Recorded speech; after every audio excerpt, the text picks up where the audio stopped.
I just want to start with a general question, and that is, how did each of you just arrive at a passion for the nations? Dr. Akin, I think something happened in not too long ago when the Lord really stirred, not that you didn't care about missions, but that just really began to intensify your burden for the nations. I'll start with you and ask you to share that experience. Tony, there are two things. One, I actually was called into the ministry on a mission trip on an Indian reservation in Sells, Arizona. And so we had gone from Atlanta, Georgia out to Arizona to do backyard Bible clubs, vacation Bible school, and revival services on an Indian reservation. And I just saw the massive lostness of that people group. I can remember going out to seeing a shrine with a totem pole next to Mary, and the syncretism just so permeated. So they're worshiping Mary, they're worshiping their ancestors. But it was on that trip that the Lord called me into the ministry. Then a couple of years ago, Charlotte and I were in Southeast Asia to work among IMB personnel. And I had a bunch of students that were there in our 2+2 program. We took them out to eat one night. And as we were taking them over to the Hard Rock Cafe, there's a Hard Rock Cafe in Pattaya, Thailand. They found it, said, we don't want to go eat rice. We want to go eat hamburgers and French fries. Said we can pull that off. So as we headed over there, as we turned down the road to go to the restaurant, on both sides of the road for almost a half a mile, I saw hundreds and hundreds and hundreds of prostitutes that were 12, 13, 14, 15, 16 years old. You know, I've read about it, but it's another thing to see it. And just to think again of the massive wickedness, evil, and lostness, not so much the little girls as the men that manipulate and exploit them. And God just convicted my heart, who can do something about this and who's going to do something about this? And it just hit me right between the eyes. We have the message, the gospel, that can change all of that. And God has called us to get involved on that level with evil and sin, to be redemptive. And then the question was, well, are we going to? So the Lord really used that to just kind of reorient my whole way of thinking about ministry. And so out of that, we come back here and begin to think, you know, if we're going to be any kind of seminary, we're going to be a great commission seminary that has the nations on our heart and the nations permeating everything we do as a theological institution. If we're not helping promote the Great Commission, then we forfeit our right to exist. Amen. David, you talked in the sermon about your meeting with Dr. Rankin over breakfast. Take us back a step further. When did this passion for the nations begin to be fostered in your heart? I would point to a couple different things. One was the college conference that I mentioned. I mean, that was where, for the first time, I'd been a follower of Christ since I was young, but I'd never seen from cover to cover in Scripture God's passion for His glory in all nations. And it was this just kind of life-changing, mind-shaking, this changes everything kind of moment. And then that began to grow, so influences like John Piper, Let the Nations Be Glad, that book, which basically unpacks that. I would highly recommend for reading for anyone, everyone. It's just really helpful in fostering and fueling that picture of the Word in our hearts. And then I would say there was one particular mission trip that I was on, and I just seeing poverty like I had never seen before. I was reading Jim Elliot's biography, In the Shadow of the Almighty, which will mess you up. Yes, it will. So I would highly encourage reading that as well. He likes messing people up. Yeah, well, it's just, It's powerful. it was just penetrating.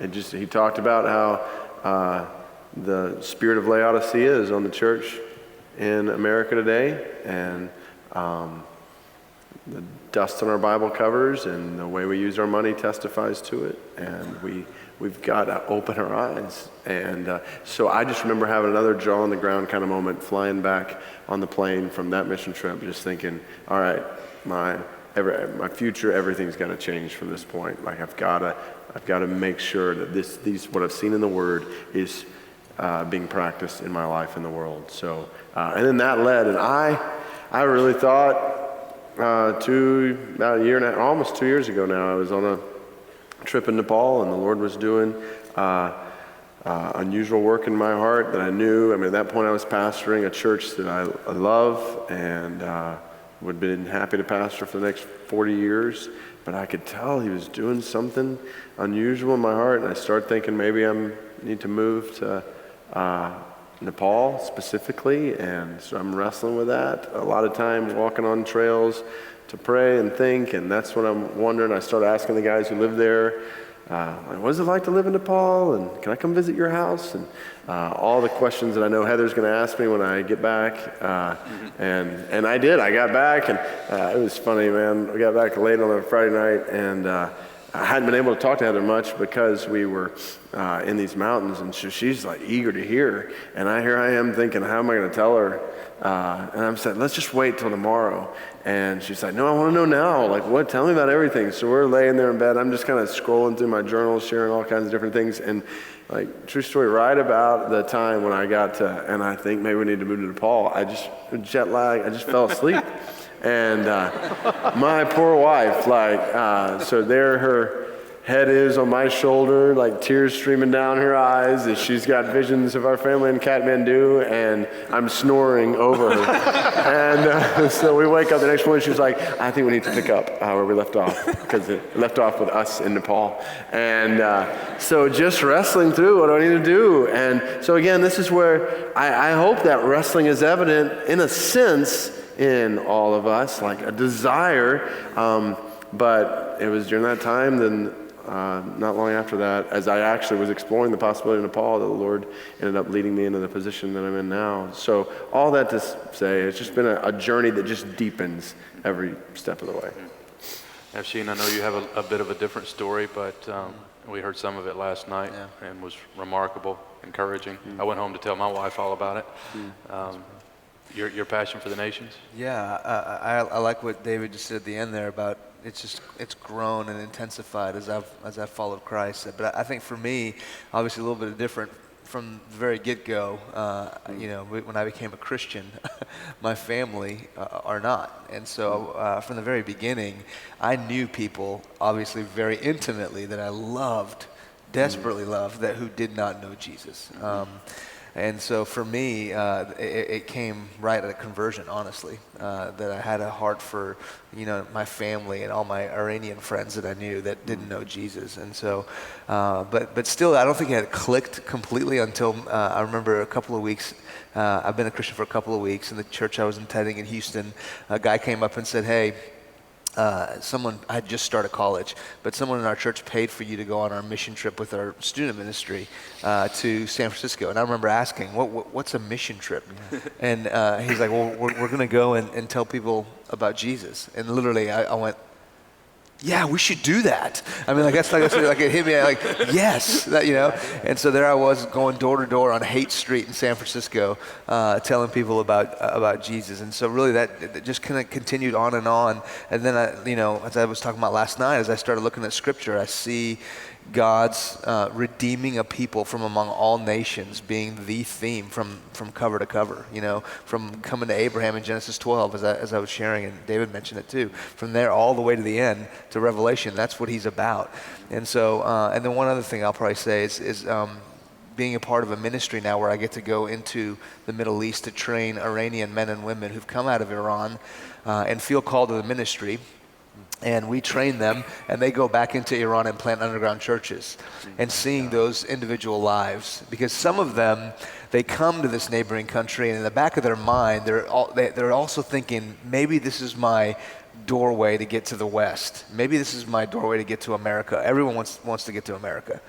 And so when the light goes on, and when we really know they got the gospel, is when they do something like this. And I've heard this, I've seen this, where they just look at me and they go, I can't go to America. And some of them are actually, they're refugees and they've gotten their visa. They can go to. They go, I can't. I can't know what I know and not go back to Iran. And so they feel the weight of just the stewardship of having the knowledge of the gospel, and they say, I can't go to America. And so that just that wrecks me to think, well, what am I doing in America? Do I feel the weight of just the stewardship of being given the gospel? And so I think seeing that has fueled in me a passion for the nations. Yeah. You shared some of your testimony last night. Have you seen other family members in your own family come to know Christ, and how did that happen? My older sister became a Christian, and both of us actually separately and hiding it from each other. And I'll never forget when I first told her, I gotta tell you, I'm actually a Christian. And she goes, so am I. And so we're like high-fiving each other. And so my older brother, I got to lead to Christ through experiences in my life that I had, and I had some panic attacks in my life, some trauma in my life. It's a long story, but he had them like 2 years later, and there was a season where I had to just lean on the Lord. And so he calls me out of the blue. Hey, I remember you used to have panic attacks. Now I have them. He has an autistic child, a job that's crumbling, and he's like, can you tell me about how you got through it? I mean, like layup, right? So I was like, wow. And so I just start sharing with him, about the peace that surpasses all understanding that Christ gives us and all that. And so he just broke, and he goes, I need Jesus. And so it was cool that something that was the darkest time in my life, God actually redeemed and used for good, And then my dad, I'll just say he's not a Christian. We're still praying for that. He was diagnosed with Alzheimer's and 2 years ago. And I had he is 83 years old. And he's in Iran right now. Actually, they just left for Iran for 3 months. But I had my whole church pray. I went down to Houston, and I was preaching at First Baptist Houston at Greg Mott's church. And 15 years of ministry. My dad has never heard me preach. And I actually invited him and thought, man, I'm backstage, and word gets back to me, your dad just walked in. And I just broke down. And my message was John 19, it is finished. And so I'm preaching what was finished. What did Christ accomplish through the cross? And there's my dad. And so that was amazing. And then that led to a 2-hour conversation where I laid out the gospel for him. And the best I could get from him was, I said, Dad, just promise me that even if you're on your deathbed, you'll at least consider what I've shared. And he said, I'll consider it. So that to me was huge. But yeah. David, let's pivot to the IMB. I don't want to assume everybody here knows what the IMB is. We've heard a lot about it. And just tell us what you guys do and maybe any appeal to these students. Yeah, I'd love to. So IMB is International Mission Board, basically represents about 40,000 churches in the Southern Baptist Convention, helping facilitate those churches getting the gospel specifically to unreached peoples. So there's a lot of things that can be done in the world.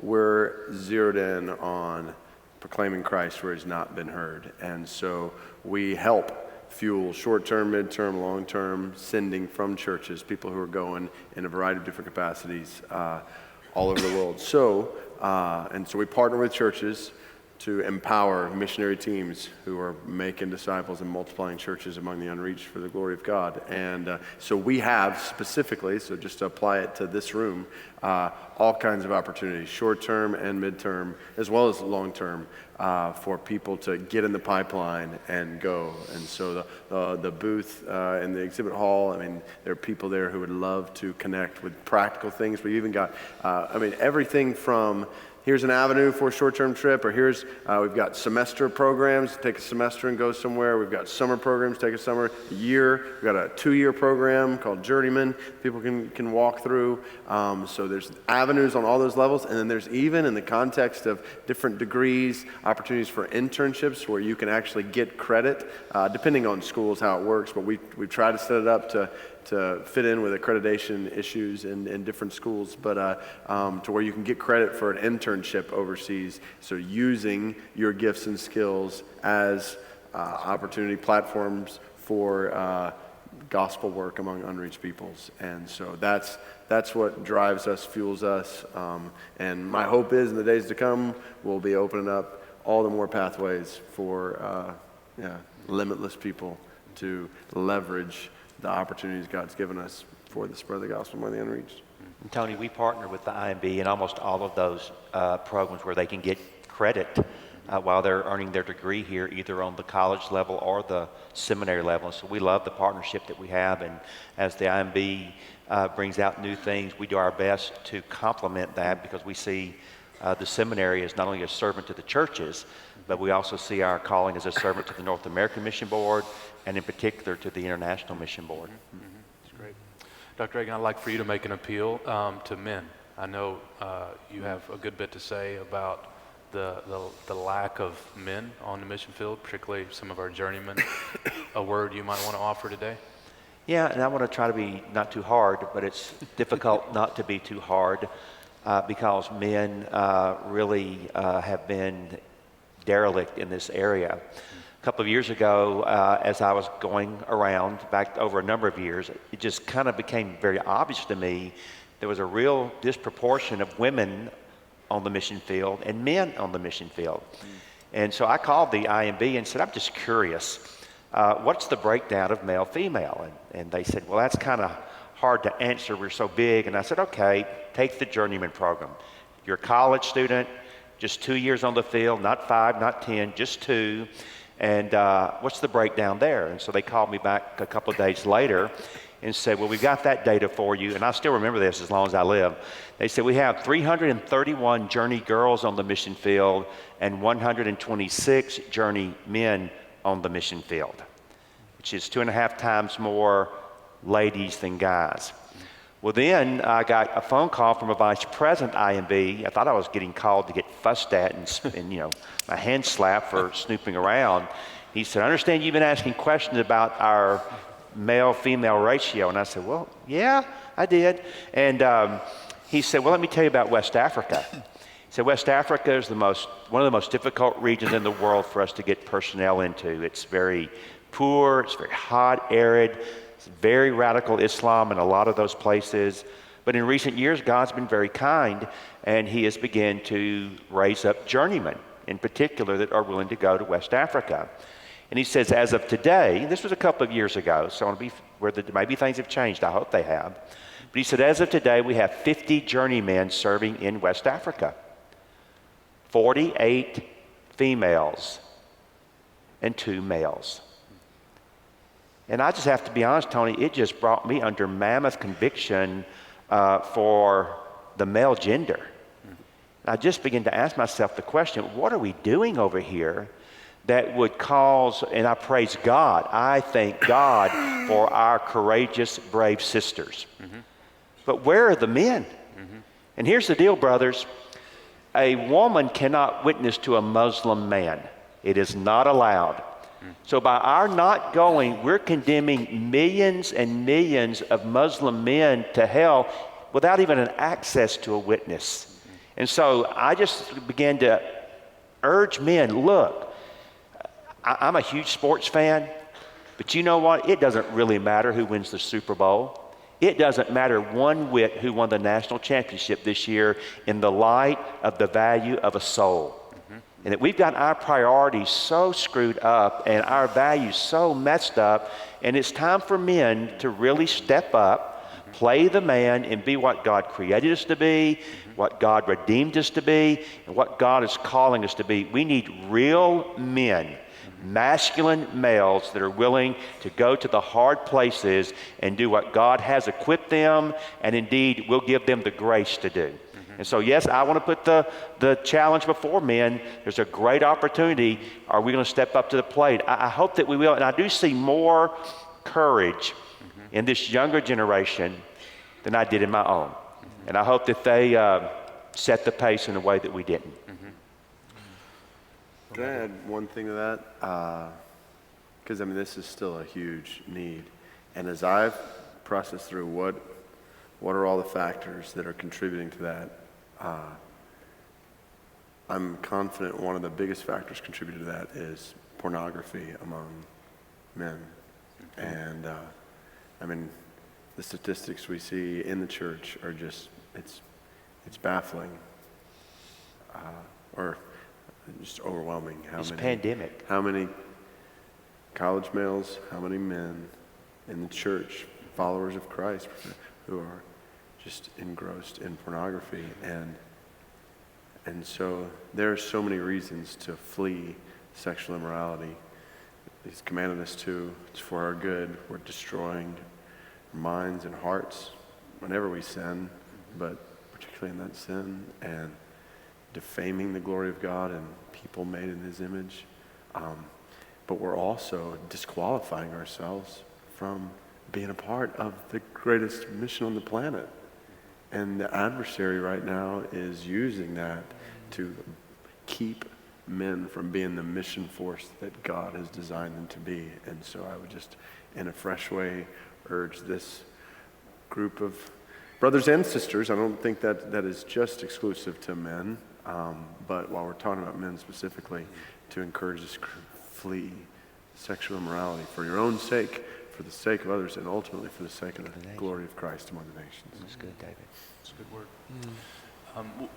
With men in mind, but not limited to men, David, you talked about different pathways to get on the mission field, from the lumberjack to the horse person. If these students here were thinking, and I hope they are thinking, how can I leverage my vocation for the good of the nations? And they're very pliable.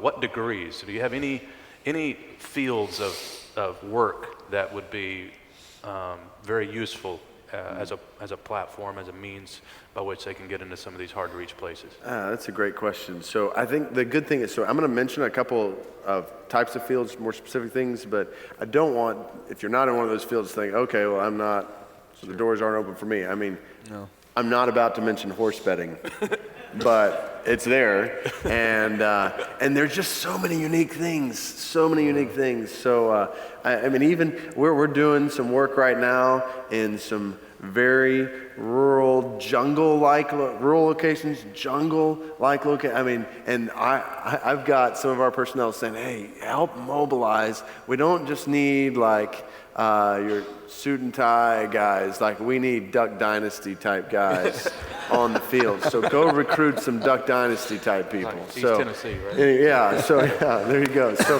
anyway, there's just unique needs all over the place. But if you're like, all right, well, I'm wide open for when I'm looking at a degree, what do I do? What might open doors? Here's what I would encourage. What we find is when it comes to like routes for people to work in, thinking about jobs that, one, are available overseas, and two, that are relational overseas, so that open opportunities for interaction with people in another culture and a community. So accounting is going to be maybe less relational in that sense. So again, there's accounting opportunities, but less relational than teaching. So teaching, education type degrees, I mean, those opportunities are all over the place, and they get you face to face with a lot of people where you're interacting with. Teaching, medicine would be another example, like the nursing sports picture. Sports is another example. So yeah, like right now, we've got people who are using CrossFit as a platform in different places, physical training as a platform in different places, and that just gets you in people's lives. Yeah. So think more relationally. But even, I say that, but then don't discount some of the other. Like, I was just in North Africa, and there's a brother there who's serving with the IMB, and this guy, he started, he went over there with like gifts as an artist, but he found out he really couldn't use that well as a platform in this particular country because of some different factors. And so what he did is he started buying rugs. He started buying North African rugs, just kind of old rugs that were made in these villages.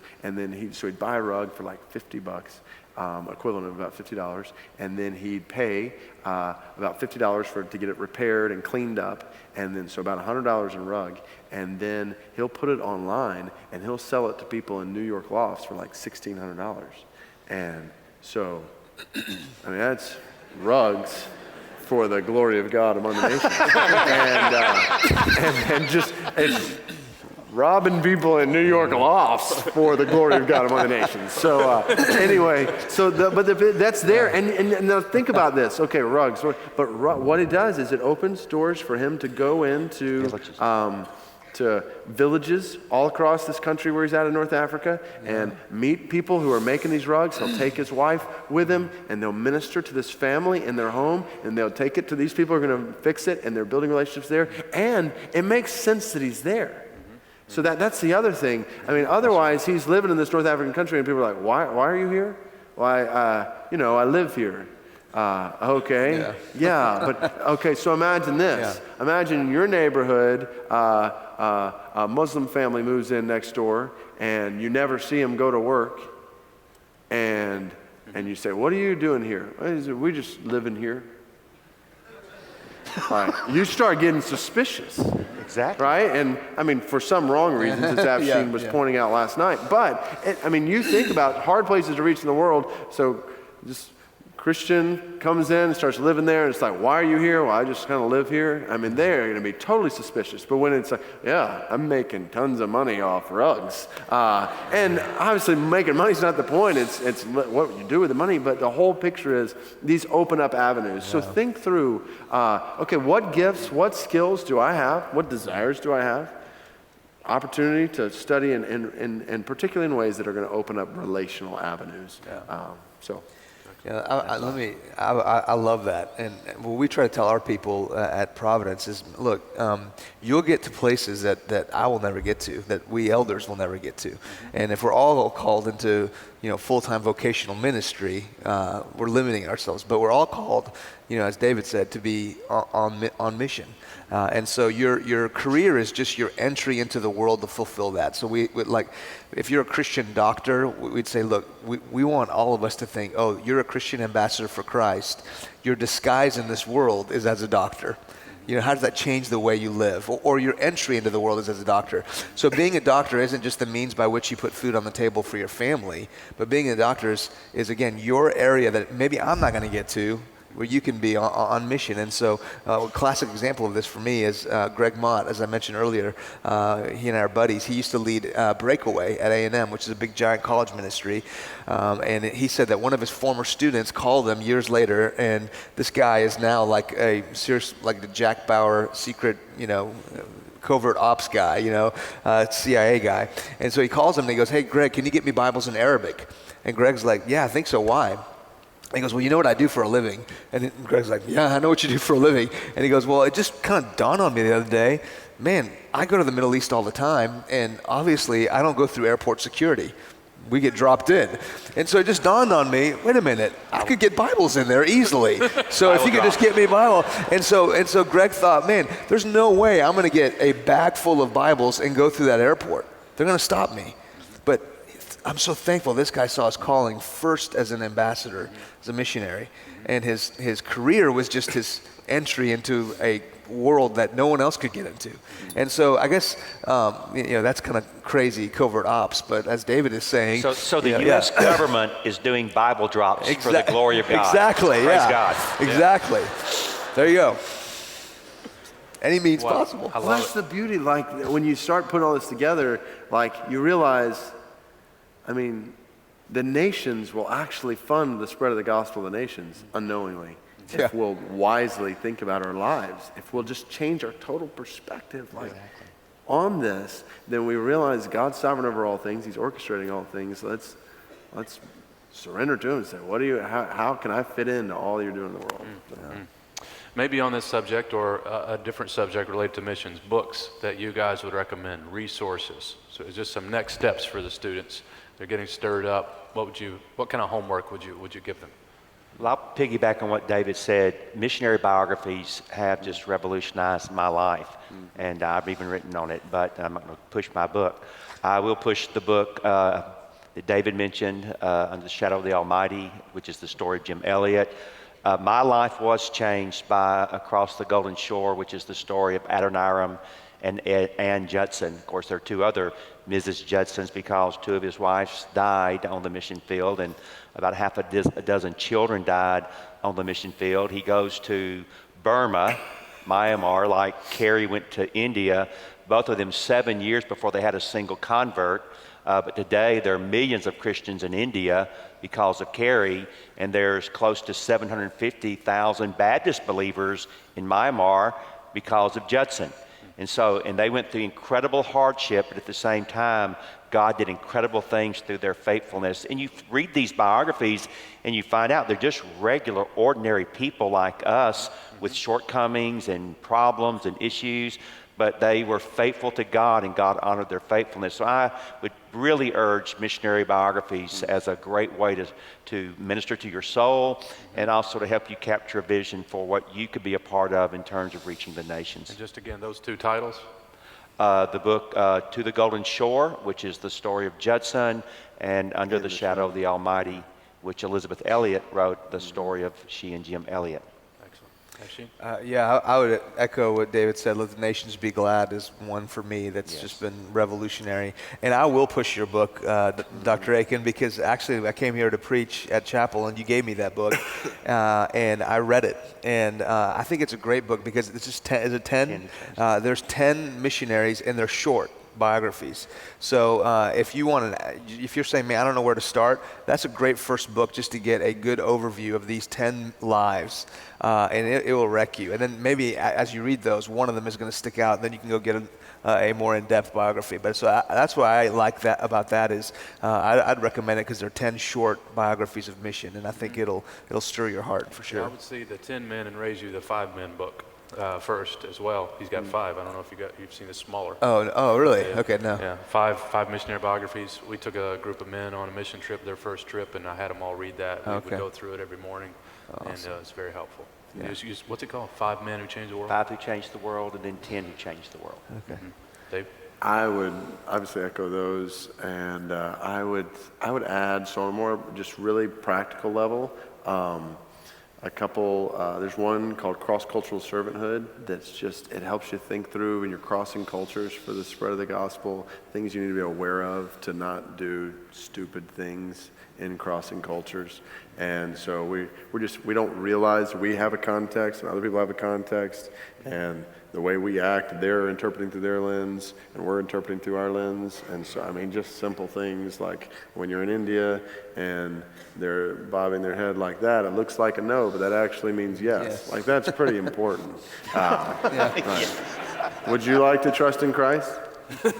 And they're actually saying yes, and you're like, why not? And they're like, so anyway, so that would be, so it's just simple things like that you just wouldn't necessarily know. So you got the greatest heart in the world and know the word, but you need to know what no and yes means. So those kind of things. And then another one along those lines, When Helping Hurts, is a good, helpful book, and thing, because we can try with well-intentioned motives to go and help the poor and do this or that, but if we're not careful, we can actually, the subtitle of the book is How to Help Others Without Hurting Yourself and Them in the process. Like the whole point is there are ways, we've got to think through wise ways to help and to serve others in other contexts. So there's just a couple of just really practical ones that would be helpful. It's good. It's good. Dr. Akin, I'll throw this one to you. When David was sharing the story earlier, I was thinking about my own journey when Dr. Rankin came to seminary to preach, President IMB 3 days in a row. I wanted to go on the mission field so badly. I wore an African shirt all week, and I sat in the front row, and I said, this is the week that I'm going to get the call and go overseas. And I really, really wanted to go overseas. And I was disappointed, at the end of the week, and later came to realize that the Lord has put me in the local church, and now by God's grace here as well to mobilize people for mission.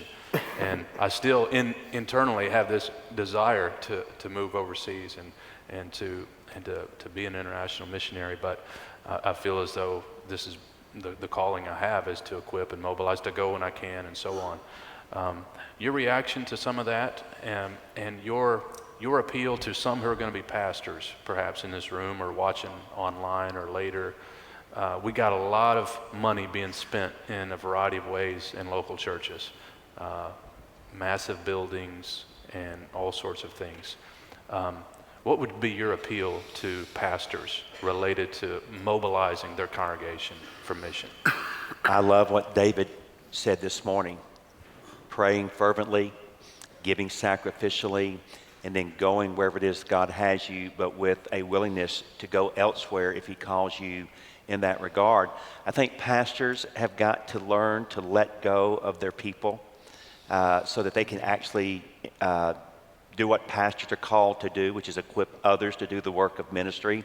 I've always said, and I will challenge pastors, good pastors work themselves out of a job. So if they drop dead tomorrow, the church that they have shepherded will be just fine because they've so equipped and discipled well the people in their church that the work just carries on whether they are there or not. So that would be the one thing I would say to them. Secondly, I would say being missional is intentional. And so they need to begin to develop a strategy for reaching the nations that God has brought to our doorstep.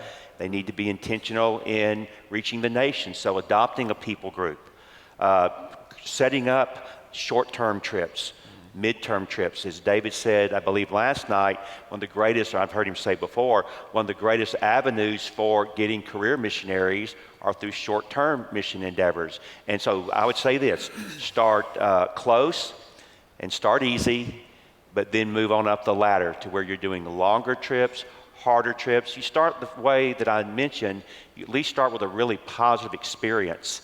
And that then, well, all right, I've seen it here and it worked really well, but I know there are other places where it's not. Well, okay, you move into that, longer, harder, more resistant to the gospel, and God begins then to do something in your people. I know this, people that have been on the international mission field seldom cause trouble in church.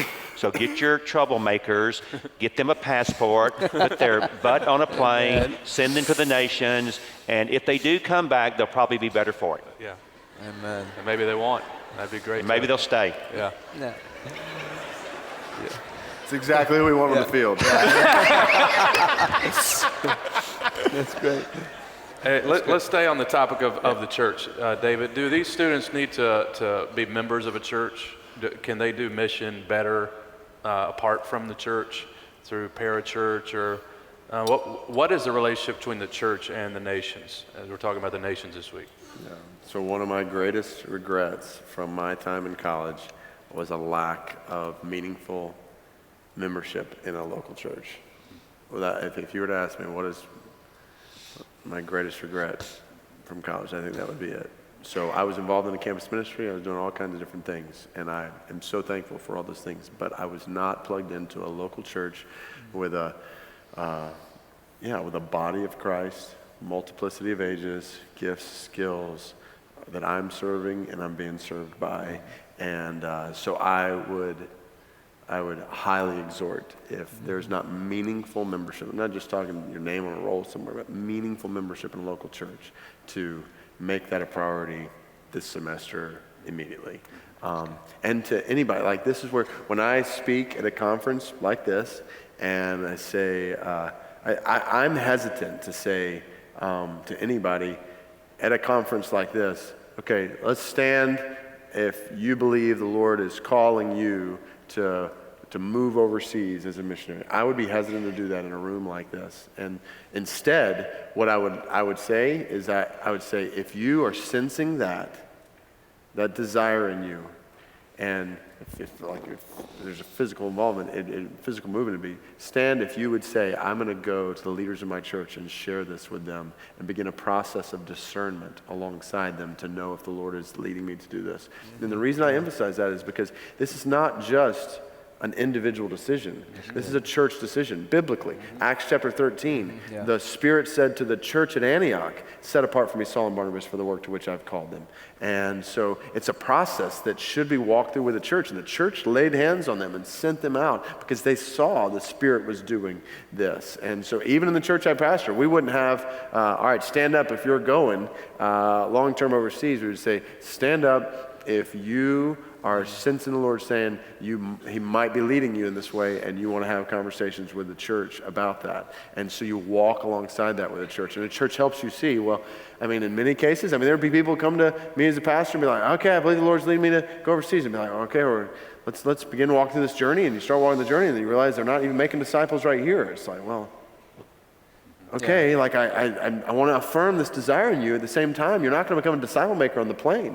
Like, there's no transformation by aviation. It's not the way this works. Like, you're going to make disciples here, and so let's help you walk through that journey. And then they come, they say, I've got a real heart for this area. It's like, okay, well, let's discern. Let's walk through that together. Let's pray through that together. Do you know about this area? And we begin to walk through. So I would just say I think it's non-negotiable for somebody, and this is the way we approach things as the IMB. I mean, anybody who's coming to the IMB at this point has got to be affirmed by a church who's saying, we see evidence of God's grace in this brother or sister, sending them out. And so without that, we would not, as IMB, be a part of sending you. Yeah, I mean, I would just say, I was going to mention Acts 13 also. That's what we say is, look, you're not going to discover your gifts and your calling in isolation. They're discovered in community. The brother that brought me from the airport here, Thomas, I was talking to him about it. I mean, I just said, look, at the end of the day, your gifts are going to be affirmed by the body around you. That's what happened for me. And so I 100% would echo that and say you've got to be in the local church. And you know, for us, what we try to do at Providence is our strategy is to be, we always say we want to be incarnational and not attractional. So I love what you said, to work myself out of a church, out of a pastorate, out of a job. I believe that it shouldn't be about, hey, bring your lost friends to come listen to me tell them about the gospel. That's attractional. Incarnational is what you were mentioning, Ephesians 4, which is I am called to equip the saints for the work of the ministry so that they would go out. And so that's our mission statement. We exist to glorify God by making disciples through the gospel in community and on mission. And so everyone in our church knows that we're about making disciples. And that's not just Afshin and the elders. That's every one of us is doing that. And so to work yourself out of a job, it's like what Paul said in 1 Thessalonians. He's saying that the gospel came to you in such a way that the word of the Lord is sounding forth from you so that we need not say anything. So again, back to what you were saying in Romans, the reason he's saying that I've accomplished the work of preaching the gospel all the way from Jerusalem to Illyricum is not because every single soul has been reached, but because he has raised up churches and leaders and disciple makers so that he no longer needs to be there in that region. And so that is our goal, is to equip them to go out and to do it. So I'm answering kind of both those questions. Now, let's stay on that for just a second. Specifically, what is your church doing to reach internationals as you train, equip, and send out? What are some of the things? Yeah, it's incredible. Internationals are in where I'm at in Frisco, North Dallas, is just unbelievable how they're flooding in from India primarily, but man, in the Middle East, you know, where I'm from, it's just incredible. And so we have a few things going on. One is we've identified a couple of apartment complexes that there's a lot of internationals there. And so we do have a team that meets on Tuesdays. They pray. They go actually door to door and just building relationships with those folks. The goal obviously is to reach them with the gospel. But you know, we always say the way that people the way you respond when they reject the gospel, God can even use that. And so they just keep their friendship there. Hey, you know, and so yeah, you know, when you love Muslims, at first they're going to be like, what are you trying to get from me? Because their whole mindset is, I have to do things so that God will bless me. And so if you're doing something, you're trying to get something from me. You know what I mean? When they see that you're not trying to get something from them, you're just really loving them, their question will change from what do you want to, man, what do you have that I need? And so that's what our people are doing. But like I said, I mean, we have internationals coming so much that honestly, it's not even now a kind of a unique strategy just for internationals, because it's just for anyone, and everybody in our church has internationals on their street. So for me, it goes back to, you know, you are equipped to be an ambassador, and so you are to pray for them, you are to love them, and then you are to share. And so, you know, some people are so scared to share. So I go, well, can you pray for them? Yeah, I can do that. Can you love them? Yeah. And so I just say, well, just start there. Sometimes we never even do those things because we're scared of what am I going to say? And what if I don't have the answers? We'll just start there. And then some of the best thing you can do is just go up to an international and say, how can I pray for you? I don't think any international is going to get offended by that. How can I pray for you? And you want to get to know what they believe. You want to get to know what they're struggling with, how you can meet their needs. Just start with that question. So, have you guys seen the Lord bless hospitality, just inviting people into homes? Oh, absolutely. There's you know, I'm thinking of this lady who came, and we have community groups, and that their goal is to be missional. And so they did a garage sale, and a lady came to this garage sale and just kind of overheard that they actually get together every week. And so asked questions about it. Of course, they invited her. That lady has come to faith in Christ now through that community group, and she was in need of a car. And so that community group pulled together and bought this lady a car. Nothing fancy, but a car. You know what I mean? And so we're seeing, and by the way, in our church, we're sharing those stories. And that's one thing we want to do is as we share those stories, people start to see the vision. And that's why we want our folks to go to short-term trips. Nothing will get your walk with God ramped up, I think, than you going on mission. It's amazing how when you're on mission, you stop worrying about the little things that you always worry about, and you start thinking about God, you know? And so when they go on the mission field, when they hear stories of community groups buying a car, it's amazing how God is using those stories to infuse that in our people. Yeah, that's great. That's great. David, you talked about supporting missionaries by praying for them and giving and so on. I'm sure some in this room have out of their church long-term missionaries overseas. How can we support and care for our missionaries who are overseas? I'm so glad you asked that, because this is huge. Many times when people end up moving overseas, they unfortunately in the church here become out of sight, out of mind, and in ways that are not good for that church and not good for those missionaries. And so I would encourage anybody who knows people who've gone overseas and moved overseas to be very, and from your church or even from other churches that you know you have a relationship with them, be very intentional in Pauline type. Hey, I just want to encourage you in praying for you. How can I be praying for you? And here's what I'm doing in sending things to them. And the people we're closest to, just our closest friends overseas, and we'll send gift packages to, just little things. I mean, when you're overseas and you're tired of eating rice, and I mean, I don't know, everybody's got their own deals. I mean, one person likes gummy bears, so it's like, okay, just send them some gummy bears. Like, I mean, it's gummy bears to the glory of God. I mean, it's just simple things like that can go a long way. It's a picture of, hey, somebody's thinking about me, somebody cares for me, somebody's with me in this, behind me. Like I feel, and that's something IMB or any mission organization can't do. I mean, we want to support brothers and sisters, but it's something local church can uniquely do. I was talking with one of our guys in the field the other day that was telling me that his teenage son gets an email from the pastor of their church every 2 weeks, just encouraging him, telling him he's praying for him. And I just thought, what that means for that teenage son to realize that, you know, in the days when he's struggling, why am I here? I look on Facebook and I see all my friends doing this or that. Why am I? For a pastor to be just speaking into his life truth and encouragement, that's something that IMB, I mean, I can't send that email in the same way that people who know those brothers and sisters do. And then to look for opportunities to go and visit them, serve alongside them. Hey, can I come alongside you? Is there anything I can do? I could bring a group to do that can help fuel your work there. And in the process of working alongside them, you have opportunity to minister to them and serve them as well. Yeah, and in our church we just sent a missionary family to Balıkesir, Turkey, which is on northwest Turkey where a lot of refugees are coming to. And so what we want to do is when we send a full-time missionary that we have an advocacy team within our church. And for us, it's the community group that family came out of. And so that's why we want our people to be involved in community. And so that community group has become their advocacy team. And every other community group in our church is jealous of them because they are the ones that, now all the church can obviously be involved, but they are the ones that primarily are keeping up with the winds, asking questions about, you know, what can we pray for? And so they're the ones that are sending care packages. And so then additionally what we want to do is we want to start sending short-term trips over there. So we got a trip going to Athens this summer, and the two leads of that trip we're actually going to go over to do kind of an exploratory work with them in Balıkesir. So eventually we'll have a short-term trips to come and support those folks. So that's the way we do it. Yeah, that's great.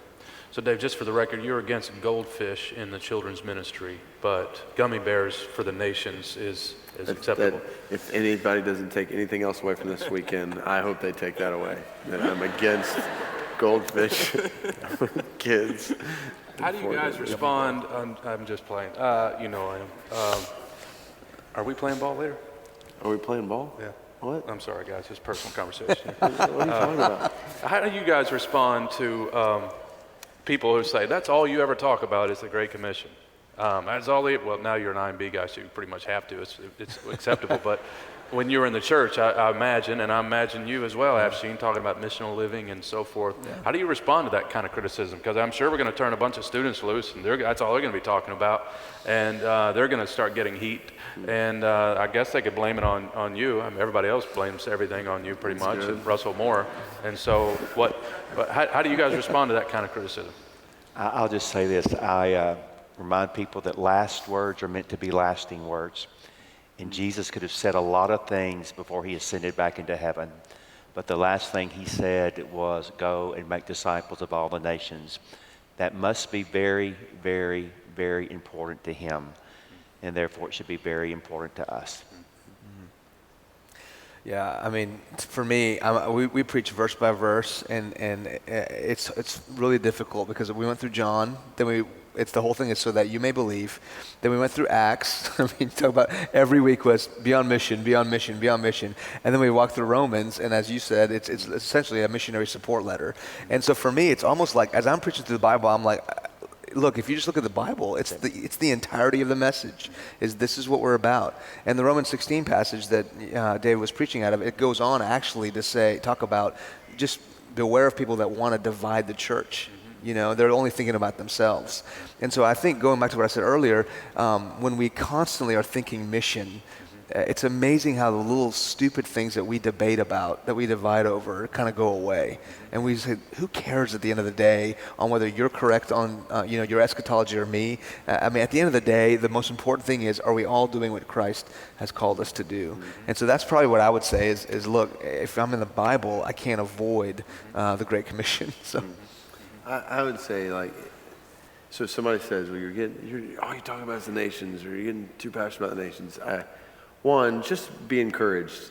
One, that some people are hearing that. And let me assure us, we're not in the church here too passionate about the glory of God among the nations. There's 2.8 billion people who have little to no access to the gospel. We got a long way to go to be too passionate about getting the gospel to them. At the same time, be challenged. So let that bring about reflection in your own life to say, okay, is my passion for the nations, if we're not careful, we do want to make sure that passion for the nations doesn't bypass passion for neighbors right around us. And so, I mean, if we're talking all the time about the nations, we are quiet with the gospel with the people right around us, then that's probably a check that's needed in our hearts, in our own hearts, and then also in other people's hearts. Many times they're kind of resisting that, maybe because of some conviction in their own life. And so use that as an opportunity to say, well, why do you think that? What's going on in your life? And just use that as an opportunity to think through, how can I encourage this brother or sister where they are? When people in the church I pastor would come up to me and say, hey, I think we're talking about the nations too much. Most oftentimes, that was a reflection of something they're struggling with or in an area where they're not feeling cared for. And so there's ministry to do there. And I think about my own life, and we've talked about our journeys. None of us overnight got a passion for God's glory among the nations. That was a process, and it's going to be a process for other people. I mean, just because you do a killer Bible study on it, everybody's not clicking now and going to the nations. It's going to be a process. And so just as the Lord has been patient with you in that process, show the Lord's patience with others in that process. Can I say one thing real quick? Especially, having a heart for the nations when it comes to, of course, in my context, I'm thinking about Middle Easterners, especially at a time, I wanted to say this last night, I didn't get to it, especially at a time when they're expecting us to ostracize them. When you love them, it's going to blow them away. And so I think the nations, and you can't talk about it enough right now, in this season. For me, again, it was a time when I was expecting everyone to hate me. Had anyone else given me the Bible, I would have thrown it away. But since it came from the one lady who loved me at a time when I was expecting them to ostracize me. So, man, I think it should never go out the door, talking about the nations. But again, especially in this season that we're in. Yeah. Last question. Softball. political election. I'm out. How, I'm done. Time to leave. Is this on? this is not an endorsement. There's no endorsements, no partisan politics here, but just how should these students be thinking about the election, and even within the light of our theme, as we've heard, Jesus is sovereign over all things. How should we be concerned about this? What should we do, and how should we be thinking about it?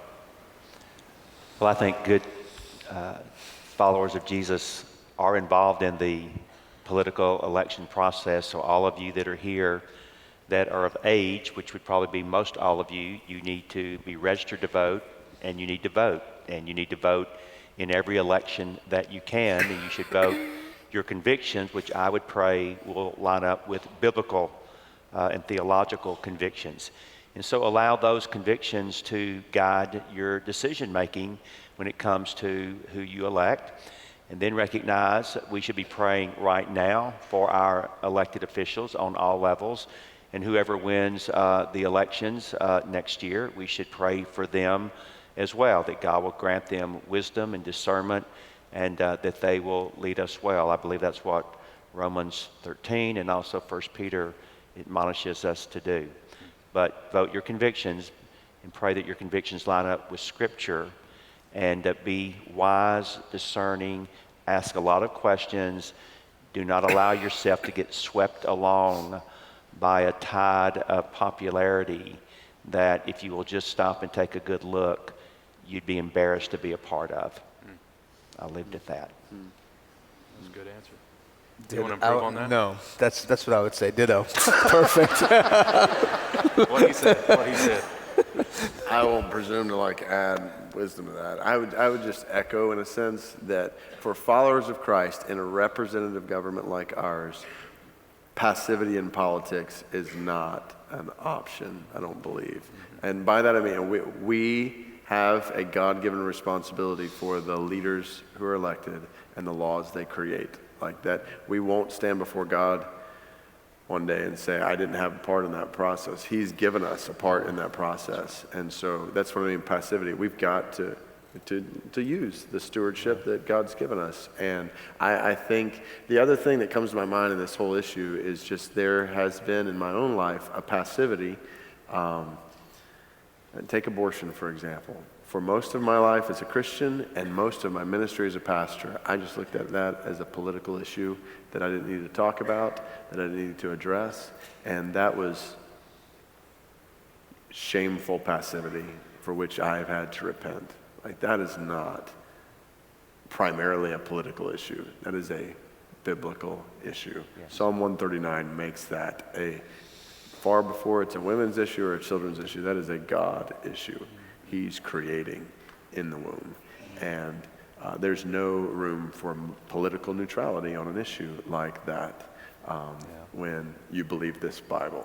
So I say that just as one example, and I don't mean to single out that issue because there are other issues. So we've got to think through the biblical ramifications of political issues and biblical foundations behind those political issues, and then to leverage the influence, whether it's just for the vote or in activity in this representative government that we have to work for the good according to how God has defined the good, which is the whole purpose, Romans 13, of government. It's established for the people's good. So by God for the people's good. And we, 1 Timothy 2, pray for leaders toward that end. Yeah. And so we've got to make sure that's a part of our praying as well. I lied. I will add one thing. I think also just with that is first of all, know what we believe, know what you believe, and be aware of the candidates. But I would also just add that, I don't think that, necessarily, I'd love for the president to be a Christian, but if he's not a Christian, it doesn't disqualify him from being my president, But I would say that character for me would matter. Yes. And I think that we need to do our due diligence of not just seeing what this guy is saying, but how this guy has lived his life. And does this guy represent the kind of character I want in the White House? And I think you got to look at that too. So. Good word. It's a good word. Let's thank our panelists, guys. Really good. A lot of wisdom.